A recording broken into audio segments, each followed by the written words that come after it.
ఆదిత్య హృదయం రామాయణంలో అగస్త్య మహర్షి శ్రీరాముడికి ఉపదేశించిన పవిత్ర స్తోత్రం. మొత్తం 31 శ్లోకాలు ఉంటాయి. ఇప్పుడు ప్రతి శ్లోకానికి సులభమైనటువంటి తాత్పర్యాన్ని మనం తెలుసుకుందాం. మొదటి శ్లోకం నుంచి, యుద్ధంలో అలసిపోయినటువంటి రాముడు ఆలోచనలో పడ్డాడు. మనిషి జీవితంలో కూడా ఇలాంటి నిరాశా క్షణాలు వస్తాయి అని మనకి తెలుస్తుంది. రెండవ శ్లోకంలో, దేవతలు యుద్ధాన్ని చూడటానికి చేరారు. మన కర్మలను దైవం గమనిస్తూ ఉంటుందనేందుకు ఇది ఒక సూచన. మూడవది, అగస్త్య మహర్షి రాముడి వద్దకు వచ్చాడు. ఆ సంకట సమయంలో, మనకైనా జీవితంలో సంకట సమయంలో ఒక గురువు, ఒక మార్గదర్శి అవసరం చాలా ఉంటుంది. 4వ శ్లోకం, అగస్త్యుడు అంటాడు, ఓ రామ, ఒక రహస్యమైన శక్తివంతమైన స్తోత్రం విను, నీకు బోధిస్తాను అని ఆయన చెప్పారు. జ్ఞానం ఎప్పుడూ కూడా సమస్యలకి పరిష్కారాన్ని అందిస్తుంది. అదే మార్గం కూడా. ఇక 5వ శ్లోకం, శత్రువులను జయించగల శక్తిని ఇచ్చేది ఆదిత్య హృదయం అని స్పష్టంగా అగస్త్య మహర్షి చెబుతాడు. అంటే మనం మన శత్రువుల పైన విజయం సాధించటానికి కావలసినటువంటి ఆత్మవిశ్వాసాన్ని నింపేది ఈ ఆదిత్య హృదయం. 6వ శ్లోకంలో, ఆదిత్య హృదయం ఎంతో పవిత్రమైనది, విజయాన్ని ఇస్తుంది, అది ధైర్యానికి మూలం అని కూడా మనకు వివరిస్తారు. 7వ శ్లోకంలో, ఇది పాపాలను తొలగిస్తుంది, ఆయుష్ను పెంచుతుంది, శాంతిని ఆరోగ్యాన్ని ఇస్తుందని స్పష్టంగా తెలియజేస్తారు. 8వ శ్లోకంలో, సూర్యుడిని పూజించమని చెప్పడం అంటే ప్రకృతి పట్ల కృతజ్ఞత కలిగి ఉండాలి అని బోధించటం. ఇక 9వ శ్లోకంలో, సూర్యుడు దేవతల యొక్క రూపాన్ని చెబుతూ, వీరందరిలోనూ ఒకే శక్తి ఉన్నది, అది గమనించండి అని స్పష్టంగా మనకు తెలియజేస్తారు.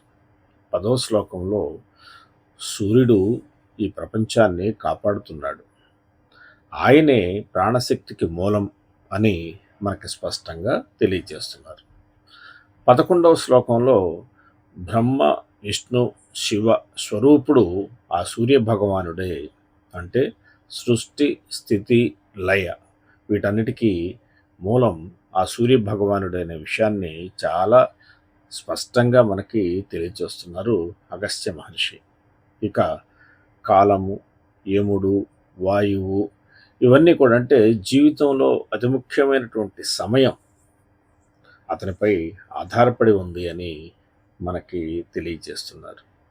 ఇక 13వ శ్లోకంలో, సూర్యుడు అన్ని శక్తులకు మూలం, అంటే ఈ ప్రపంచానికి అవసరమైనటువంటి శక్తికి మూలం సూర్యుడే. ఇది నడవటానికి అది ఒక ఎనర్జీ సెంటర్ లాంటిది అని తెలియచెప్తారు అగస్త్య మహర్షి. ఇక 14వ శ్లోకంలో, ప్రకాశము, వేడి ఇచ్చేటటువంటి సూర్యుడి యొక్క విషయాల్ని మనకి అత్యంత స్పష్టంగా చెప్తూ, అన్నీ ఆయన నుంచే మనకి వస్తున్నాయి అనే విషయాన్ని గ్రహించమని చెప్తారు. ఆయనే మన జీవన భారాన్ని, మన జీవన ఆధారాన్ని ఇస్తున్నారు అని తెలుసుకోమని చెప్తారు. ఇక 15వ శ్లోకంలో, చీకటిని తొలగించేవాడు, అంటే జ్ఞానం నుంచి వెలుగుకి నడిపించేవాడు సూర్య భగవానుడు అని క్లియర్గా మనకి చెప్తూ ఉన్నారు. 16వ శ్లోకంలో, సూర్యుడు సృష్టి స్థితి లయ కారణం, అంటే ఈ బ్రహ్మాండాన్ని నియంత్రించేవాడు, నడిపేవాడు, ఆ శక్తిని ఇచ్చేవాడు సూర్య భగవానుడు అని స్పష్టంగా తెలియజేస్తున్నారు. ఇక 17వ శ్లోకంలో, ప్రకృతి విషయాలు, వర్షము, కాలచక్రము అన్నీ కూడా సూర్య భగవానుడిపైనే ఆధారపడి ఉన్నాయి, సూర్య గమనంపైనే ఆధారపడి ఉన్నాయి అని మనకి చాలా స్పష్టంగా తెలియజేస్తున్నారు. ఇక 18వ శ్లోకంలో అన్ని జీవుల జీవితానికి ఆధారం, జీవశక్తిని ఇచ్చేది సూర్యుడే అనేటటువంటి విషయాన్ని స్పష్టం చేస్తున్నారు. ఇక 19వ శ్లోకంలో మనకి కర్మల ఫలితాలను నియంత్రించే శక్తి, ఇక్కడే మనం సూర్యుడి యొక్క శక్తిని బాగా ఆకలింపు చేసుకోవాలి. అనేక రోగాలు బాధలతో పడేటటువంటి మనకి ఉపశమనాన్ని ఇవ్వాలి అనంటే మరి వాటిని నియంత్రించే శక్తి సూర్యుడికే ఉన్నది అని తెలియజేస్తూ ఉన్నారు. ఇక 20వ శ్లోకంలో ఆయన సర్వజ్ఞుడు, సర్వవ్యాపి అని తెలియజేస్తూ ఆయనే ప్రత్యక్ష నారాయణుడు, దైవస్వరూపుడు అని అగస్త్య మహర్షి మనందరికీ కూడా ఈ ఆదిత్య హృదయం ద్వారా తెలియజేస్తూ ఉన్నారు. ఇక 21వ శ్లోకంలో సూర్యుడికి నమస్కారం చేయమని, అది కూడా వినయంగా చేయమని చెప్పేసి ఆయన సూచిస్తూ 22వ శ్లోకంలో భక్తితో పూజిస్తే, శ్రద్ధగా పూజిస్తే ఎలాంటి మంచి ఫలితం ఉంటుందో కూడా ఆయన అందులో తెలియజేస్తూ ఉన్నారు. 23వ శ్లోకంలో ఈ స్తోత్రం ద్వారా, ఈ జపం ద్వారా, ఆదిత్య హృదయం జపం ద్వారా మనలో మానసిక బలం, శారీరక శక్తి ఎలా పెరుగుతుందో ఆయన వివరించారు. ఇక 24వ శ్లోకంలో శత్రువులపై విజయం సాధించగలిగినటువంటి సంకల్ప బలాన్ని ఆదిత్య హృదయం ఇస్తుంది అనే విషయాన్ని అగస్త్య మహర్షి మనకి తెలియచెప్తూ, ఆయన్ని గనక మనం పూజించి ధ్యానించి సూర్యోదయ సమయంలోనే నిద్రలేచి ఆయనకి నమస్కరించి ఈ ఆదిత్య హృదయాన్ని పఠించినట్లయితే భయాలు తొలగిపోయి ధైర్యం వస్తుంది అనే విషయాన్ని చాలా స్పష్టంగా తెలియజేస్తున్నారు.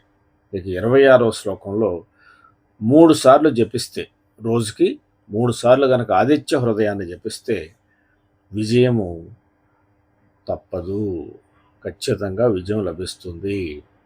కనుక నిరంతరం ఆదిత్య హృదయాన్ని ప్రతిరోజు కనుక మనం పఠిస్తే మనం కోరుకున్నటువంటి విజయం మనల్ని చేరుతుంది అని అగస్త్య మహర్షి తెలియజేస్తున్నారు. అట్లాగే రాముడు ఈ ఆదిత్య హృదయాన్ని జపించి అభ్యాసం చేసి జపించాడు ఆయన. అప్పుడు ఆయనకి ధైర్యం వచ్చింది. ఆ విషయం 24వ శ్లోకంలో తెలియజెప్తారు. సో ఆ రాముడు ఎప్పుడైతే ఆ శ్లోకాన్ని జపించి విజయాన్ని అందుకోవటానికి మళ్ళీ ఆత్మవిశ్వాసంతో లేచి యుద్ధానికి సిద్ధమయ్యాడు. ఆయనలో ఆదిత్య హృదయం పఠించినటువంటి స్థితిలో ఆదిత్యుడు ఆయనకి చక్కటి శక్తిని ఇచ్చాడు, ఆయనలో శక్తి పెరిగింది అని 30వ శ్లోకం మనకి తెలియచెప్తుంది. 31వ శ్లోకంలో రావణుడిపై విజయం సాధించాడు, ధర్మానికి జయం కలిగింది అనే విషయాన్ని, అంటే ఒక అంశాన్ని మన ముందుకు తీసుకువచ్చి ఆ అంశాన్ని ఎలా అనుసరించాలో తెలియచెప్పి, అనుసరించిన దానికి వచ్చిన ఫలితాన్ని కూడా మనకు ఇదే ఆదిత్య హృదయంలో స్పష్టంగా తెలియజేశారు అగస్త్య మహర్షి.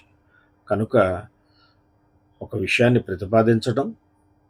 ప్రతిపాదించినటువంటి విషయాన్ని అభ్యసించటం, అభ్యసించిన దాని ఫలితాన్ని అందుకోవటం కూడా మనకి ఆదిత్య హృదయంలో స్పష్టంగా కనిపిస్తుంది. కాబట్టి కష్టాల్లో మనసు బలంగా ఉంచుకోవటానికి దైవస్మరణ, అలాగే మన కృషి కూడా విజయాన్ని సాధించడానికి నిరంతరం సూర్యుడిని ప్రార్థించటం మన కర్తవ్యంగా చేసుకోవటాన్ని ఆదిత్య హృదయం మనకి స్పష్టంగా చెబుతుంది. చీకటి ఎంత గాఢమైనా సూర్యోదయం తప్పదు. అలాగే ఆదిత్య హృదయం మన జీవితానికి వెలుగు చూపించేటటువంటి దివ్య సూత్రం. కనుక అందరూ కూడా ఆదిత్య హృదయాన్ని అవకాశం ఉంటే రోజుకు 3 సార్లు, లేదా పారాయణంగా చేసుకుంటే 11 సార్లు,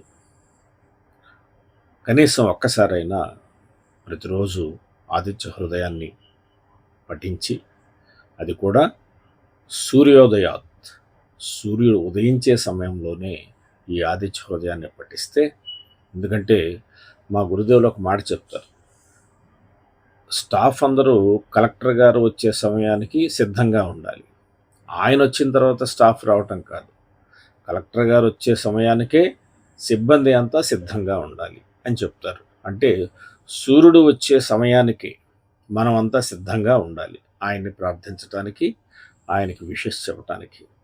అప్పుడే ఆయన యొక్క కృప మన పైన సానుకూలంగా పడుతుంది.